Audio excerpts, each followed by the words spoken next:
Hello, I'm Beth and welcome to my at-home yoga class. So I had such a good response to the Spacious Spine class that I did. I thought I would do another spine focus class. This one is called Be Kind to Your Spine, and the focus is going to be on the length of the spine, keeping a long spine throughout all the movements that we'll be doing. For this practice, the only thing that you'll need is a strap. I have a yoga strap. You can use whatever you have handy. You can use a dog leash, a long tie, a sash from a robe, a belt, even a pair of leggings will work well. Just something long enough to use in a strap-like function. I'm going to come over to my mat and invite you to join me for this class. So we will start in a lying down position. Find yourself lying on your mat. Now you can lie however is comfortable for you. I'm going to suggest a constructive rest position. So for constructive rest, feet are flat on the floor, knees are bent, and then the knees come gently toward each other. So the advantage of this position is that it allows our back body to relax, and having the knees bent can often be more comfortable, especially if you haven't been lying on the ground yet today. You can take a moment here to start tuning into your space, yourself on the ground, feeling your breath. And so as we stay here, we'll start to notice the length of the spine in this reclined position without needing to change or do anything differently. So see if you can feel simply the length of your spine from where your spine meets your skull. That's your cervical spine right at the top of your head, at the neck area, all the way down to your tailbone, and that's your sacrum.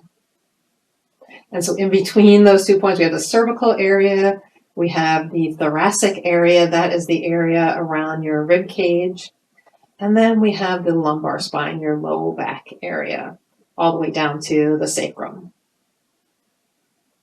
Now, you know that your spine, although we often talk about feeling length and straightness in our spine, it has natural curves. So when we say a straight spine, we're really saying keep your spine elongated, but with those natural curves.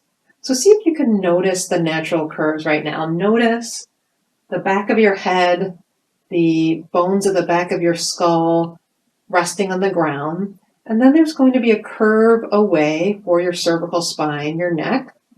Your spine is going to gently curve back down toward the mat. So in the area of thoracic between your shoulder blades, you'll likely be able to feel your spine closer to the mat. It might not be touching, that's fine. When you go down, all the way down to the rib cage, see if you can feel the bottom parts of the ribs snuggle toward the mat. And then there's a little bit of a natural curve at the low back. And then again, at the top of your pelvis, your sacrum, your tailbone, that part is resting on the mat. See if you can get a sense of that sensation, maybe wriggling or adjusting a little bit. And if you prefer to stretch your legs out long, that's totally fine.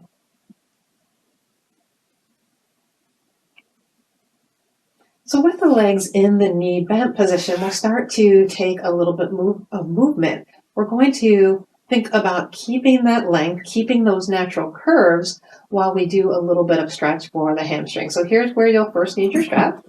Take the strap around 1 foot. It doesn't matter what foot. I'm just going to use the leg closest to you.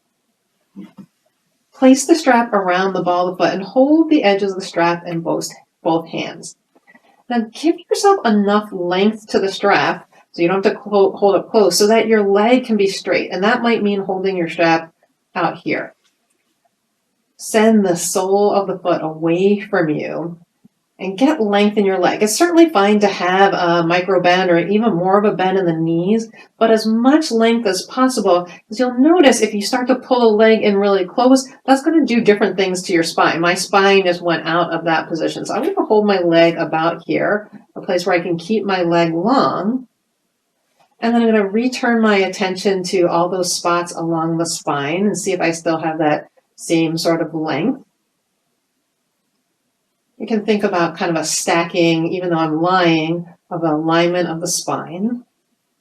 And especially that lower rib cage area, keeping that curving toward the floor even as the low back curves away from the floor. And then I'll see if I can retain that when taking a little movement. So I'm just going to slide my foot a little bit toward the outside of my body. I'm not coming way down and out, just kind of a little bit in the outer hip width. I can play around here with moving it up and down a little bit. You have the bonus of getting some mobility work in your hip while also thinking about the spine. You can do circles with the leg. Any movement is fine as long as it feels good for you. And then I'm going to take the leg and move it a little across the body. I'll move the straps to my other hand. So I'm not coming into a full twist here. Again, the foot is maybe hovering somewhere over my opposite hip joint, the frontal hip part. Moves the stretch more to the IT band area, which can feel really nice. Our emphasis is also still on the area of the spine, still keeping my spine long. And hopefully your head is looking toward the ceiling, not necessarily at me the whole time, so that you can keep your neck in a nice neutral position. And then come back through center. If there's any last movement on this side, some bigger circles, feel free to take that as you start to wake up your body a little bit. Release that leg. If you want, it can be nice to take a mindful moment of checking in and seeing how the one side versus the other feels. Noticing the effects of the efforts that you're putting in. And then we'll loop the strap around the second side. Remember, you can move your leg further away from you. Sometimes that's a really nice place to start, to feel that length in the legs, to feel your body start to allow you to produce some movement.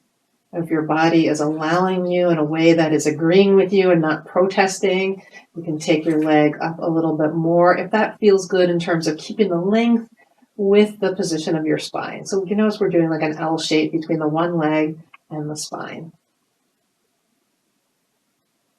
And then from here, I'll take my foot a little bit to the outer position. That movement that was coming from where my leg, my femur, attaches into the hip socket. So I'm not really moving my foot, even though that's what it looks like. At this outer hip width, I might take a little bit of up and down, some circles.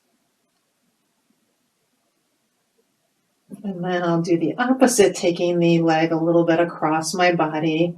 Not so much that my hip starts to lift up or my spine starts to go into a twist. We're actually not doing very many twists in this practice. We're mostly focusing on forward bends, a little bit of back bending. This is a forward bend, so the leg coming closer to the torso is a forward bend. Movement here if you'd like. And then back through center. Release your leg from the strap. Take a moment to notice how that feels in your body. You can set the strap aside. We will use it a little bit later in the practice, so keep it nearby. And let's roll over to one side. Gently start to help yourself up. The next position we're going to go into is a hands and knees position for some cat-cow. So cat-cow involves a little basic forward bending and back bending of the spine, or rounding and arching. So coming into cat-cow, knees are under the hips, hands are under the shoulders. You can adjust to the comfort of your body, and remember that is part of our functional yoga practice. So part of the adjusting might be supporting where needed. That might be a little extra padding under knees or hands. Part of that adjusting is deciding if you feel a little more comfortable with maybe your hands slightly in front of your shoulders. Maybe you need to widen your legs a little bit. So find your comfortable position in your body, and then allow your spine to sink through your center, drawing your tip of the tailbone pointing up toward the sky. We look forward into our cow pose. Moving with breath, arch the spine, or round the spine, As your chin comes down, tailbone points down, you arch up into your angry cat shape. So a few times with these two simple movements, knowing that simple does not necessarily mean easy. These movements are really complex movements for the spine, and they may feel that way in your body.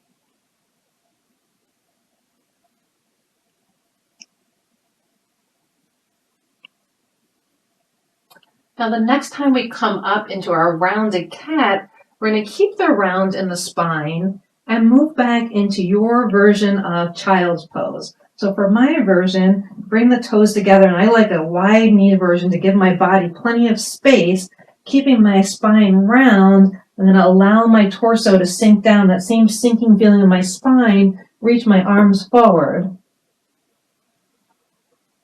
And of course, breathe.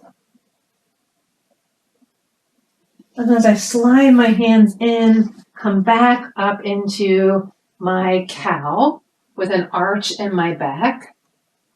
And keeping that arch, I'll slide my hands forward so I can come into heart melting or puppy pose, letting my spine again sink toward the mat and my forehead reach down toward the mat or toward a prop.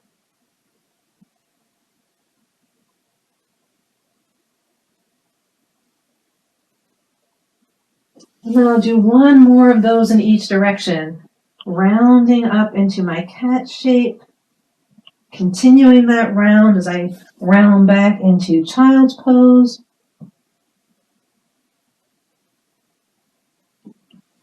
Breathing as I move back up to all fours and arching into my cow. And then sliding my hands forward as I melt my heart toward the mat.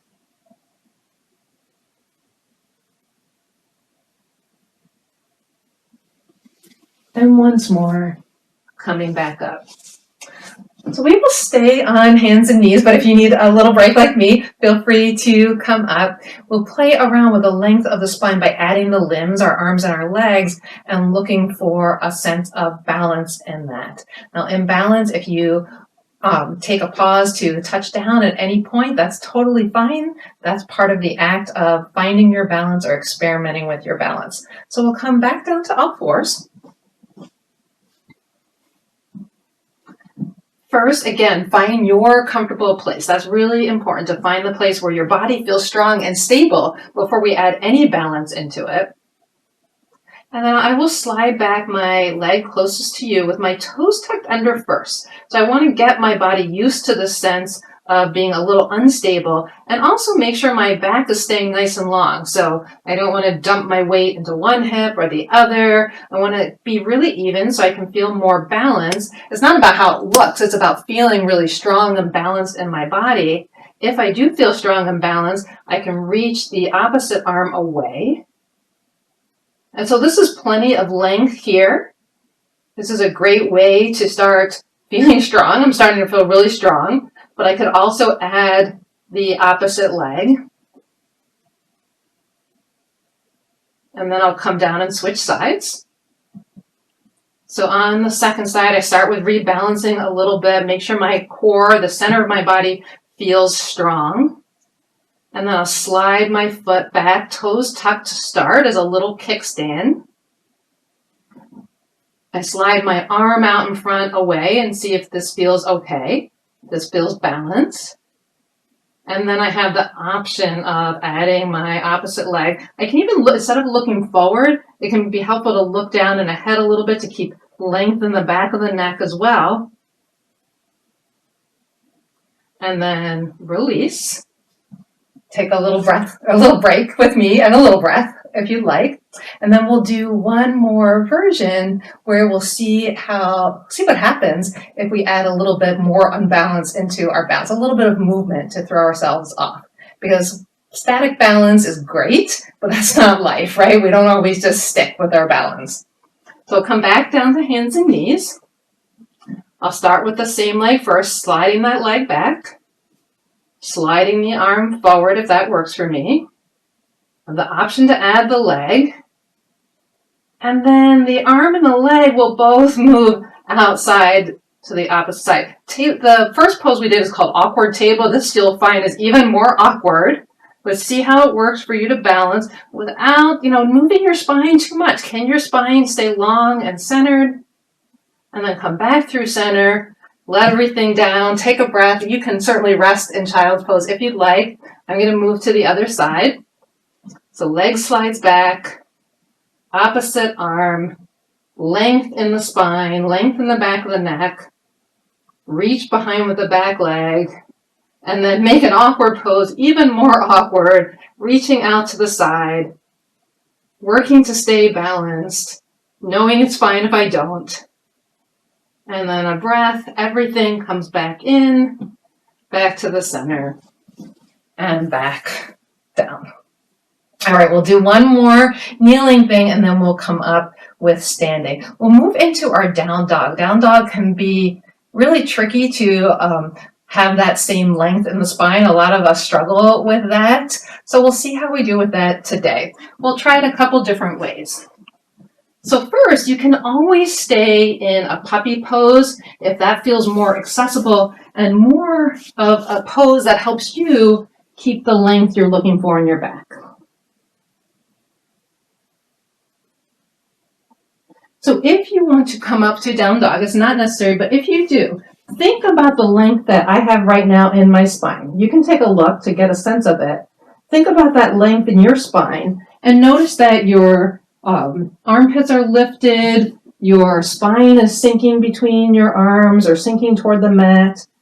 So we'll try to keep that same length. I'm just going to tuck my toes and really not move my arms too much as I start to slowly lift myself up. And here's how it looks with a crouched knee position where I'm pushing back, back, back. So instead of being up here in kind of a half down dog, half plank pose, I'm trying to push back, back, back so that I can deepen the crease at my hips, lifting up my hips a little bit more, lifting my tailbone, sending my back hamstrings away from me, allowing my body to soften more to the ground.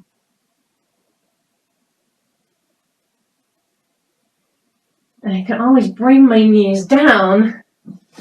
Now, I don't know how that looked to you. And again, how it looks doesn't matter so much as I was feeling a lot of length in my back. I'm trying to get the feeling of pulling my vertebrae apart and having that length. So we'll do it one more time and we'll do a little bit of a test for how our back is feeling. Set up for your down dog, tuck your toes. Think about sending your hips back. This is another way to do it. It's kind of like a little crouch position where I have the length of my arms and then I tuck my feet, lift up and back. And then from your long dog, slide your shoulders forward over your arms into plank pose. And it's fine to do this with knees down. In fact, it's better to do it with knees down if your knees up plank looks either like a cat or more like this is where we usually are, like a cow. If this is where you are, then place your knees down and see if that enables you to have a longer plank-like back in plank. And then you can exhale and feel free to come back to child's pose to rest for a few breaths.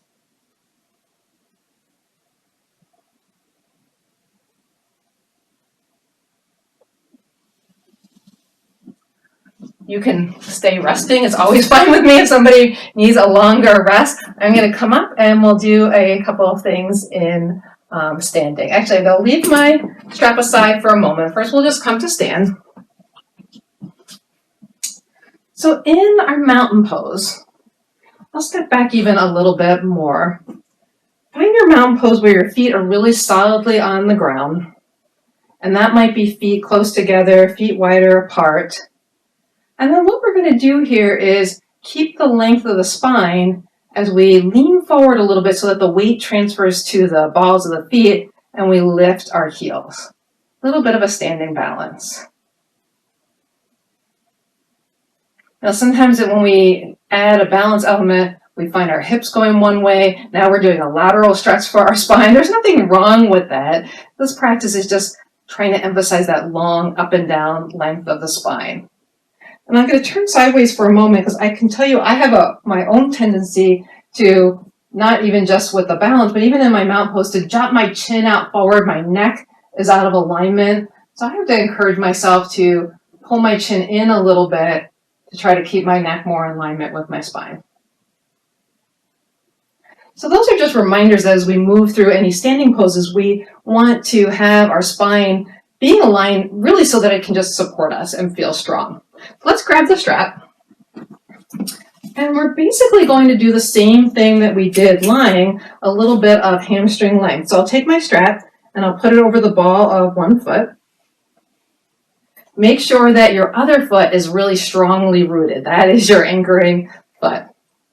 And then once I have that foot strongly rooted, and I still might wobble, it doesn't matter, I'm going to come up onto my heel and then lift the leg any amount.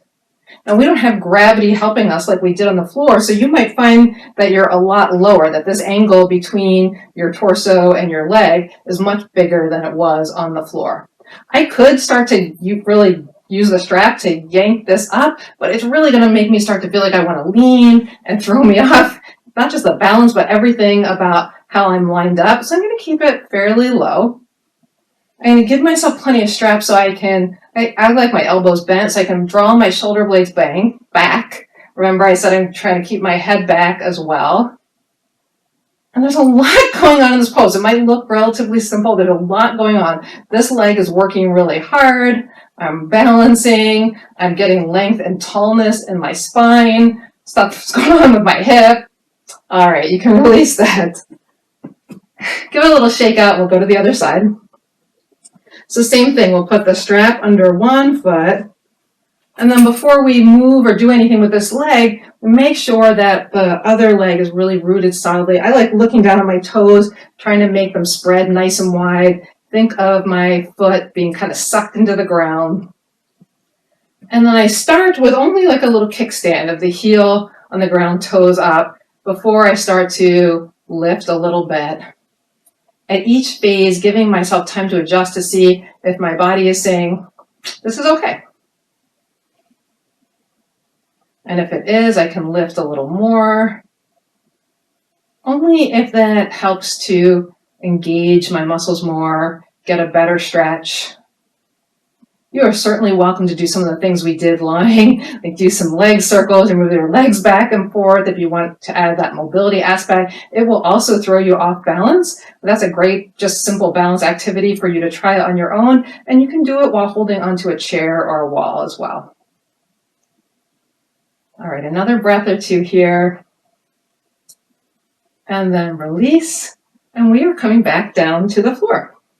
You can set your strap aside. I believe we're done with the strap. So this time we're going to come on the floor prone, so face down, for a couple of locust pose. Locust pose is a little bit of a back bend. We're going to try a few versions of that, a few different variations for you to try and see how that feels in curving our back the other way than versus some of the forward bending we've been doing. It might be a little harder to hear me. My head's going to be face down. I always encourage you to watch or follow along. Sometimes listening with headphones can help as well. So I'm going to come to face down. And we'll start by setting up the legs. So you want to be all the way face down. I'm going to keep myself propped up a little bit, but you want to be all the way face down. Hands make a little pillow for your forehead. So all the way face down to start, keeping your head and torso down. And then I like to tuck one foot and just push my heel back to make my leg feel nice and long. I'm going to do that with both legs to create more space in my low back. Now I can also play around with how close my feet are together or how wide they are apart, again, to get a sense of spaciousness rather than compression or any kind of hurt, painful feeling in my low back. Once I have my legs in my position, again, the head stays down. I'm going to lift one leg, lifting the leg as one whole piece. So rather than sort of lifting the foot and the shin, I'm really going to focus on the idea of lifting all the way up from where the leg is tucked into the pelvis. And I'm also going to focus on kind of lifting from the inner thigh area so that I can tend to roll the leg. I'm going to try to lift that whole leg with one piece. I can point my toes a little down to the ground. Doesn't matter how high. I actually really want to push as my leg is going out and then kind of getting some lift. And I'll float that down. And do the same with the other side. Maybe on the second side, you can think even more about pulling the leg long and then lifting the leg as one piece. And float that back down. And with your head still down, you can either do one leg and then the other again, or you might do both legs.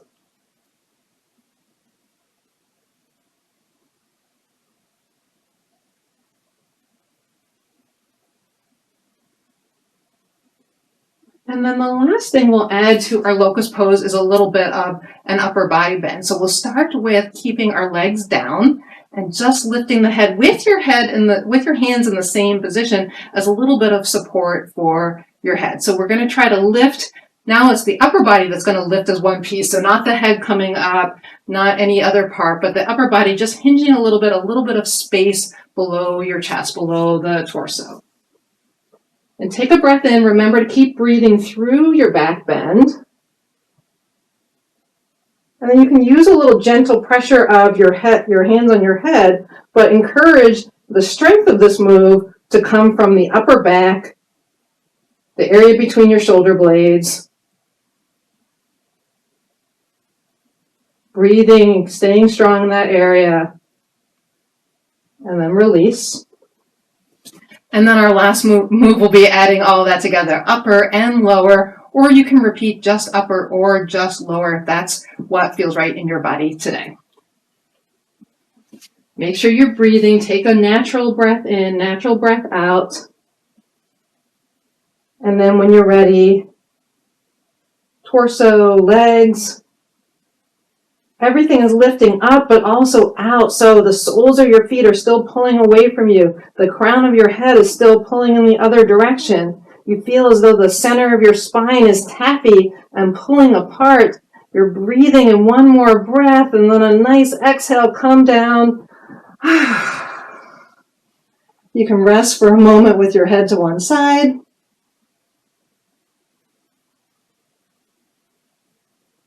Maybe rest with your head to the other side for a breath or two.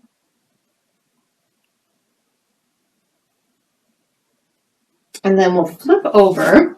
Before we come to our backs, we're going to do one last little bit of effort pose. One last strong pose that really gives us a chance to play around with how our spine feels and keeping that length. So knees bent. Hands are going to slide behind you. I like my fingers out to the side to get a little bit of external rotation in my shoulders. You can also have your hands pointing toward your body.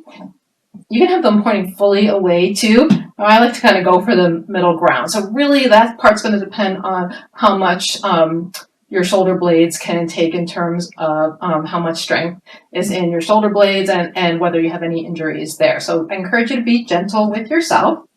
Feet are planted and we're going to do a reverse table pose. So this is an alternate version to a reverse plank where we're going to push into our feet, push evenly into our hands, and lift your body in the center. You might have to adjust your hands so that your body comes up to that reverse table shape. Now I like to keep my chin tucked here. You can gently look up. It doesn't feel comfortable for me to take the head way back. You can sort of draw your shoulder blades together and make a little cushion for your head if that feels okay to you. I prefer to keep my head a little bit in. And then release.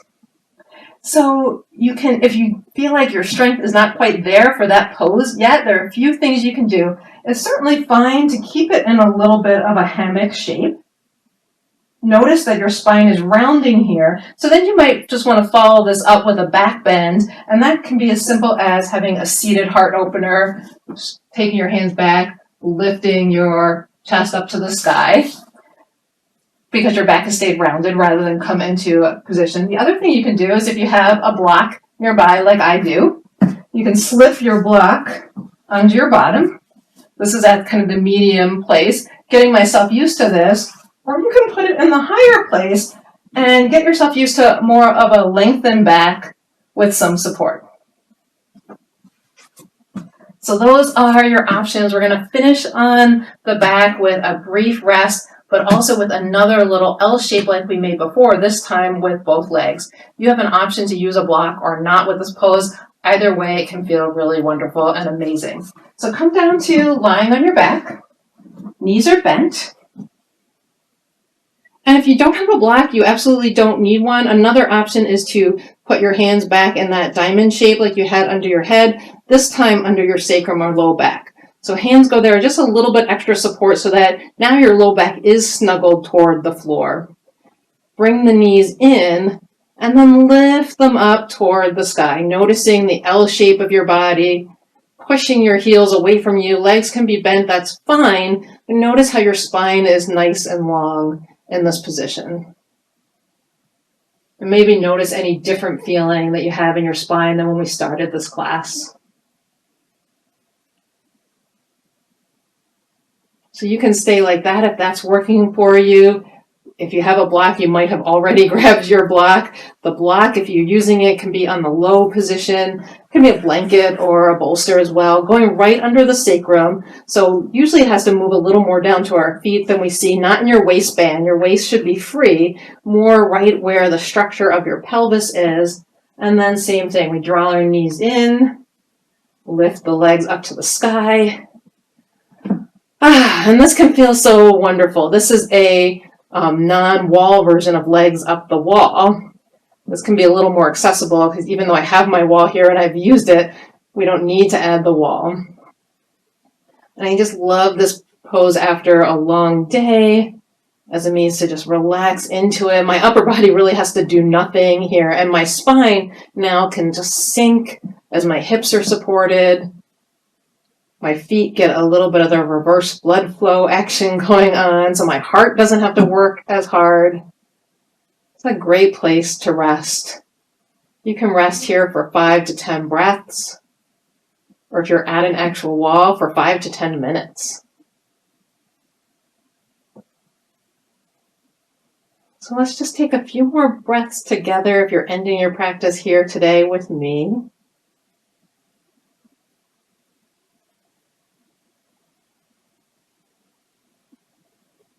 Mindful breath, focused on how your body feels, the efforts you're putting in, a little bit of gratitude for yourself for doing this practice.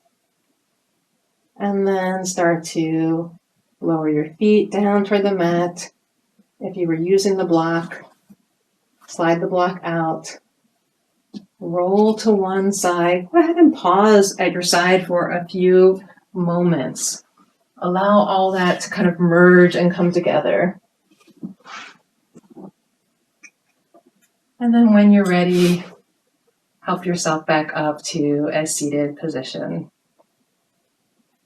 So thank you so much for being here with me for today.